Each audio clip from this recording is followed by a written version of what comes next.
Hello जी। ये है खुशवंत, आपका होस्ट, आपका दोस्त, आपका कोर्स इंस्ट्रक्टर। हम इस वक्त देख रहे हैं एनटीए अभ्यास ऐप का जेई मॉक टेस्ट पेपर 67 और ये है उसका क्वेश्चन नंबर 16। क्वेश्चन ध्यान से पढ़ते हैं। सबसे पहले एक टोस्टर है, इलेक्ट्रिक फैन है और एक लैंप है। उनके लिए पावर दिया हुआ है। लिखता है कि these are plugged in the same 120 volt circuit, that is all the three devices are in parallel.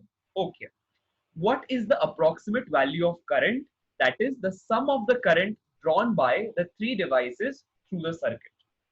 इतना गजब और इतना आसान सवाल अगर आपको जेई में आ जाता है ना, तो विश्वास मानो ये ऐसा सवाल है शॉर्ट शॉर्ट, मतलब अपन को अटेम्प्ट करके ही आना है, इतना इजी है सवाल। देखो, हमारे पास ये एक टोस्टर है। सपोज अपन तीनों को रेजिस्टर्स के जरिए डिनोट कर रहे हैं, ठीक है। टोस्टर, ये हो गया फैन और ये हो गई लैम्प, ठीक है। इसको अपन टी से डिनोट करते हैं टोस्टर को, इलेक्ट्रिक फैन को एफ से, और जो अगला है दैट इज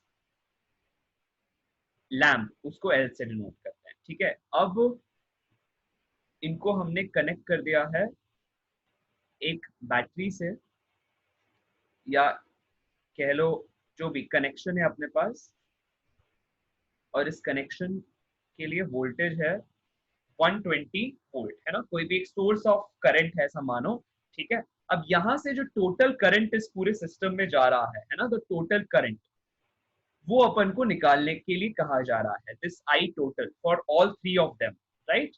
तो कैसे निकालें, that is the question, that is the problem. तो अब तीनों के लिए अपन को पावर पता है, power for toaster, power for fan, power for lamp. कितना दिया हुआ है देखो, ये है 1800 वॉट, ठीक है। फिर इलेक्ट्रिकल फैन के लिए दिया हुआ है 1.3 किलो वोल्ट। यहां अपन को दिमाग यूज करना है कि भाई यहां पर इसने अपने यूनिट कन्वर्जन का टेस्ट लिया, 1.3 किलो वोल्ट है कि नहीं। तो इसको अपन 1.3 किलो वॉट, तो इसको अपन किस में लिखेंगे, इसको अपन लिखेंगे अब की बार 1300 वॉट के इक्वल, राइट। उसके बाद जो लैंप है उसके लिए 100 वॉट है।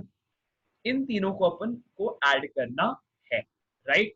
तो टोटल पावर आ जाएगा, है कि नहीं, टोटल पावर आ जाएगा। तो देखो total power comes equal to 1800 plus 1300 plus 100, right. That is equal to, है ना।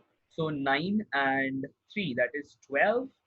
So you get it as 3200 watt is the total power which is being consumed by the three resistors या three devices in this circuit, right? ठीक है। अब हम एक बात जानते हैं, ये जानते हैं कि power consumed in any circuit is equal to the voltage which is applied across the ends of the circuit into the total current flowing in that circuit, ठीक। so इसको आप चाहो तो ऐसा ऐसा भी लिख सकते हो, या तो power is equal to V I लिखो, या तो लिखो P total is equal to voltage applied times of I total, है कि नहीं। तो अब अपन के पास क्वेश्चन में 3200 वॉट्स का अपन ने टोटल पावर निकाल लिया है।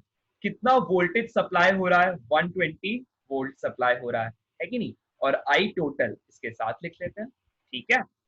क्लियर है यहां तक, ठीक है। तो अब हम क्या करते हैं, इसके बाद बस यहाँ पर आई टोटल की वैल्यू कैलकुलेट कर लेते हैं, right. That is 3200 divided by 120, है कि नहीं। बोलो भाई है कि नहीं, है ना।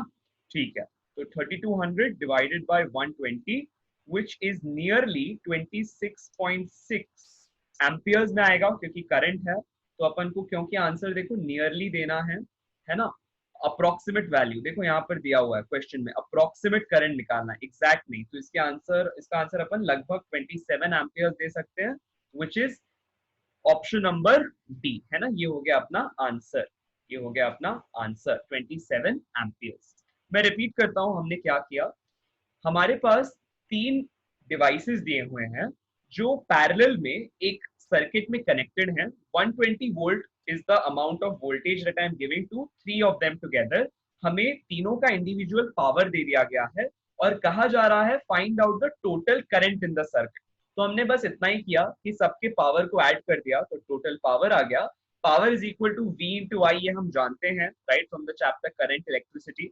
और उसके बाद हमने जो टोटल करंट है उसके फॉर्मूला में डाल दिया कि भाई power upon total voltage supply.